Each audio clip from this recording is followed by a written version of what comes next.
Bantuan usaha pelaku mikro sesuai Permenkop UKM nomor 6 tahun 2020.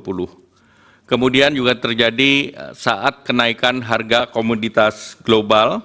Pada saat harga minyak naik di tahun 2022, pemerintah mengambil keputusan untuk mengalihkan sebagian subsidi BBM menjadi BLT BBM dengan landasan hukum Peraturan Presiden nomor 98 tahun 2022 dan perubahan APBN tahun 2022, dan kebijakan ini sebagai kompensasi harga Pertalite yang naik dari 7.650 menjadi 10.000 pada tahun 2022 dan dibayarkan secara sekaligus untuk 4 bulan.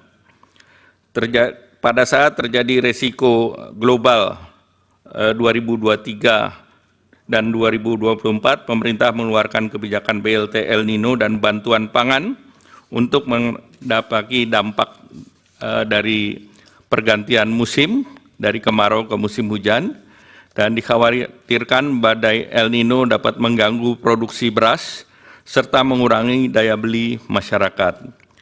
Dan tahun 2024 terdapat BLT mitigasi kenaikan harga pangan yang ditargetkan terrealisasi di semester 1 2024. Ini berdasarkan Undang-Undang Nomor 9 Tahun 2023 tentang APBN di pasal 20.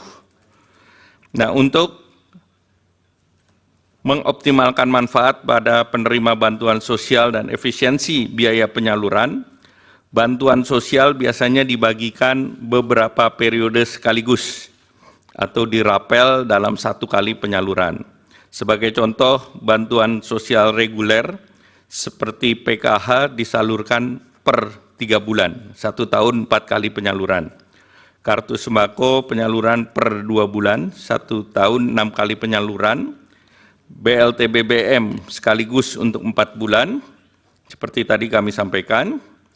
Yang Mulia Ketua Majelis Hakim dan anggota Majelis Hakim, BMKG dan beberapa pusat iklim dunia memprediksi El Nino terus bertahan hingga periode Desember 2023 bahkan Januari-Februari 2024. Nah, ini berdampak kepada penurunan produksi beras. Kita lihat produksi beras sampai dengan bulan Juli hingga Februari, produksi beras kita turun sebesar 5,88 juta ton.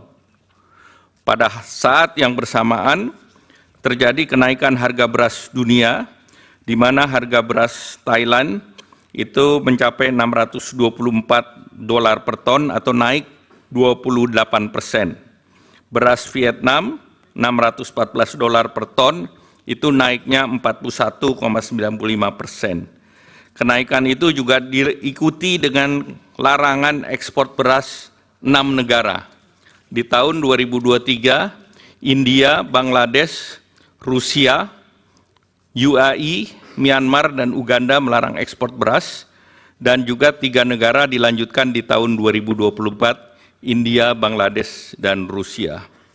El Nino berdampak juga terhadap peningkatan harga pangan, terutama beras. Kita lihat dari data bahwa volatile food terus meningkat di bulan Juli hingga puncaknya Maret yang tercatat sebesar 10,33%. Beras menkontribusi kepada inflasi di bulan Maret saja 0,74%. Jadi pada periode El Nino tersebut produksi padi menurun, harga beras internasional meningkat, dan inflasi meningkat. Nah, itulah salah satu pertimbangan ada bansos terkait dengan El Nino dan juga bantuan pangan. Dari berbagai latar di atas, maka dibutuhkan bantuan sosial untuk menjaga daya beli masyarakat, dan ini adalah amanat konstitusi pasal 34 Undang-Undang Dasar 1945, di mana bansos untuk mengisi dan memitigasi peningkatan kemiskinan dan potensi perlambatan pertumbuhan ekonomi. Kita ketahui penduduk miskin sangat rentan terhadap kenaikan harga, khususnya terhadap kelompok makanan. Dari desil 1 sampai 4 atau 40% penduduk 25%-nya adalah untuk membeli bahan makanan pokok ataupun beras. Secara nasional, komponen makanan terhadap garis kemiskinan adalah 74,21%. Hubungan konsumsi masyarakat terhadap pertumbuhan ekonomi sangat erat. Konsumsi rumah tangga kontribusinya terhadap PDB sebesar 53,83%. Sehingga apabila ada konsumsi rumah tangga melambat, maka pertumbuhan ekonomi pun akan terganggu. Untuk melindungi masyarakat miskin dan rentan akibat El Nino dan gangguan rantai pasok global, pemerintah telah menerapkan strategi untuk menjaga ketersediaan pasokan pangan dan daya beli masyarakat dengan program bantuan pangan dan bantuan langsung tunai. Untuk pelaksanaan bantuan pangan dilakukan oleh Badan Pangan Nasional sesuai dengan Undang-Undang Nomor 18 Tahun 2012 tentang Pangan dan Peraturan Presiden Nomor 66 Tahun 2021 tentang Badan Pangan Nasional. Pada tahun 2023, pemerintah meluncurkan bantuan pangan berupa 10 kilo beras menyasar kepada 21,3 juta KPM penerima PKH atau sembako berdasarkan DTKS dengan realisasi anggaran sebesar 18,1 triliun, dan penyelenggaraan program ini adalah Bappenas. Setelah itu juga BLT El Nino dengan 200.000 per bulan dengan 18,8 juta KPM, dan ini realisasi 7,5 triliun yang diselenggarakan oleh Kementerian Sosial.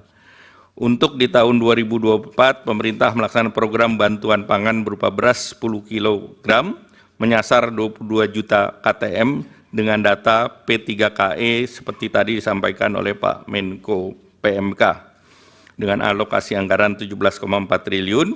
Selain itu juga BLT mitigasi risiko pangan KPM-nya adalah 18,8 dan bantuannya sebesar 200.000 per bulan. Sebagai penutup, Yang Mulia Pak Ketua Majelis Mahkamah Konstitusi dan anggota Majelis Mahkamah Konstitusi, kami ingin menegaskan beberapa hal. Yang pertama, program perlindungan sosial adalah upaya pemerintah untuk mendukung masyarakat menghadapi berbagai tekanan, mempertahankan kehidupan dan penghidupan. Oleh karena itu, program perlindungan sosial terus berjalan dan dilaksanakan secara reguler. Untuk menghadapi berbagai kerentanan, tekanan ekonomi, pemerintah memberikan perlindungan sosial untuk menjaga daya beli masyarakat yang terdampak, terutama masyarakat miskin dan rentan. Oleh karena itu, pemerintah mencermati bahwa tahun 2023-2024, resiko daripada El Nino yang menyebabkan kenaikan harga pangan ini dapat mengganggu penghidupan masyarakat yang miskin maupun rentan. Bahwa penetapan pelaksanaan program perlindungan sosial dilakukan secara transparan, akuntabel, dengan mekanisme APBN yang pembahasannya telah dilakukan bersama DPR RI dan melibatkan berbagai pihak terkait lainnya. Demikian keterangan ini atas perkenan dan perhatian Yang Mulia Ketua Hakim Majelis Mahkamah Konstitusi dan anggota Yang Mulia Hakim Mahkamah Konstitusi, kami mengucapkan terima kasih. Wassalamualaikum warahmatullahi wabarakatuh. Waalaikumsalam.